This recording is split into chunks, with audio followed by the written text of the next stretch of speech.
IoT enabled smart battery management system. இது எதுக்குன்னா EV vehicles இருக்குல்ல, அதோட பேட்டரி வந்து வோல்டேஜ், அதோட டெம்பரேச்சர் இது எல்லாத்தையுமே வந்து டிஸ்பிளே பண்ணி நமக்கு வந்து சப்போஸ் அது ஃபயர் ஆனாலோ டெம்பரேச்சர் அது இன்க்ரீஸ் ஆனாலோ நமக்கு வந்து அலர்ட் பண்ணுற மாதிரி.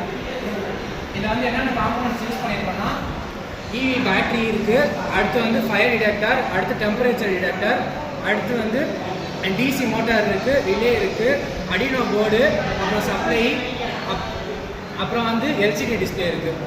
இது வந்து IoT மானிட்டரிங் சிஸ்டம். வந்து ஃபஸ்ட்டு வந்து இது டெம்பரேச்சர் வந்து என்ன பண்ணணும்னா டெம்பரேச்சர் இன்க்ரீஸ் ஆச்சுன்னா 38 டிகிரிக்கு மேலே போகும்போது நமக்கு வந்து பஸர்லேருந்து அலர்ட் கொடுக்கும்.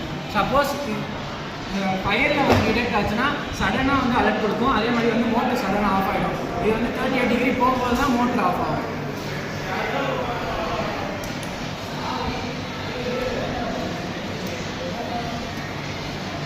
ஃபஸ்ட்டு வந்து ஃபயர் சென்சாரு